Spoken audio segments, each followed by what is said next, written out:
벌목꾼. 제 친구가 몇 년 전 여러 번 들려준 이야기입니다. 시간이 지나도 잊히지 않는, 듣고 나면 온몸에 소름이 돋는 그런 이야기죠. 제 친구의 아버지는 벌목꾼, 그 중에서도 체인톱 오퍼레이터였습니다.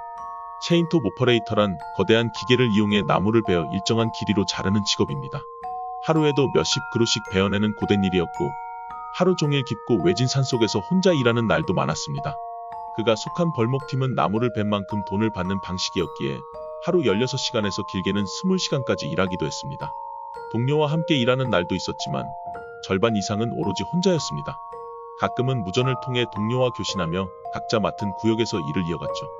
몇 년 전 친구의 아버지와 그의 동료 길수는 한 벌목 현장에 배정되었습니다.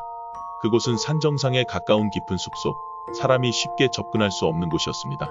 벌목팀은 도로를 만드는 데만 3주를 썼습니다. 그렇게 길을 뚫고 장비를 옮겨와 작업을 시작했죠. 10일째 되는 날, 이상한 일이 시작되었습니다. 무전기에서 정체불명의 소리가 들리기 시작한 겁니다. 처음엔 희미한 잡음 같았습니다. 흐릿하게 웅얼거리는 소리, 뭔가 말을 하고 있는 것 같은데 무슨 뜻인지 알 수 없는 말들. 채널을 바꿔도 소리는 사라지지 않았습니다. 절대 따라올 수 없는 신호가 계속 따라왔습니다. 그리고 그때부터였습니다. 숲속에서 누군가 다녀간 흔적이 보이기 시작한 것도, 작업 현장 곳곳에서 발견된 오래된 깡통, 흙 위에 찍힌 신발 자국, 그리고 작은 캠프 흔적들. 하지만 그곳은 사람이 올 수 없는 깊은 산속이었습니다. 이 흔적은 도대체 누구의 것일까요? 12일째 되는 날, 길수가 숲풀 속에 감춰진 낡은 텐트를 발견했습니다. 불길한 기분에 둘은 조심스럽게 텐트를 열어보았습니다. 안에는 침낭 하나와 커다란 가방이 놓여 있었습니다. 그리고 그 가방 안에서 발견된 것들은 어린아이용 속옷 여러 벌, 덕트테이프, 밧줄, 그리고 아이들이 학대당하는 장면을 그린 조잡한 그림들. 두 사람은 숨이 멎는 듯한 공포를 느꼈습니다. 하지만 그때 신선한 사과 한 알이 가방 안에서 발견되었습니다. 누군가 바로 얼마 전까지도 이곳에 있었다는 증거였습니다. 길수는 당장 짐을 싸서 내려가자고 했습니다. 하지만 친구의 아버지는 일을 끝내야 한다며 계속 남기로 했습니다.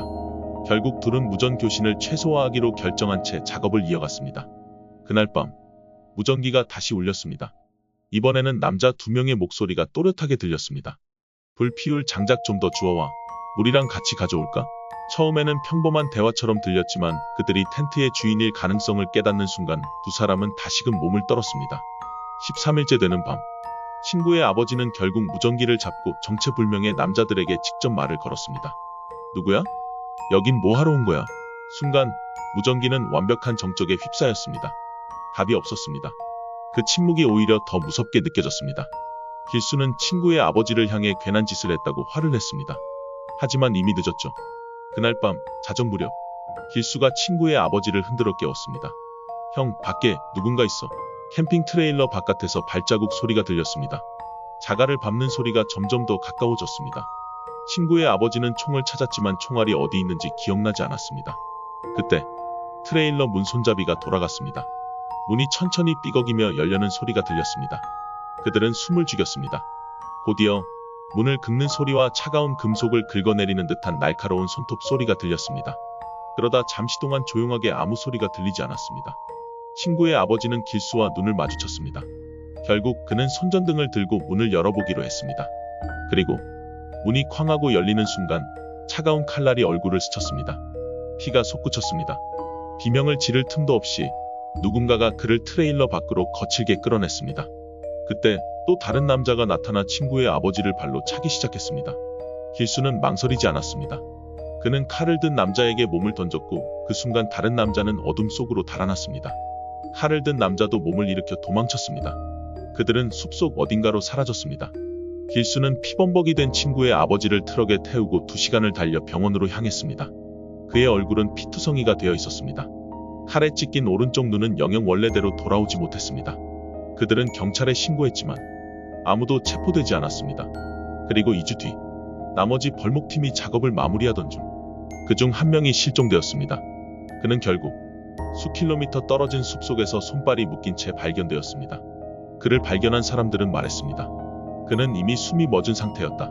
그날 이후 친구의 아버지는 평생 PTSD에 시달렸습니다. 지금도 밤마다 그날의 소리를 듣는다고 했습니다. 오른쪽 눈에 남은 흉터는 그날의 악몽을 영원히 기억하게 만들었죠. 그리고 저는 그 이야기를 들은 이후로 다시는 깊은 숲으로 들어가지 못했습니다.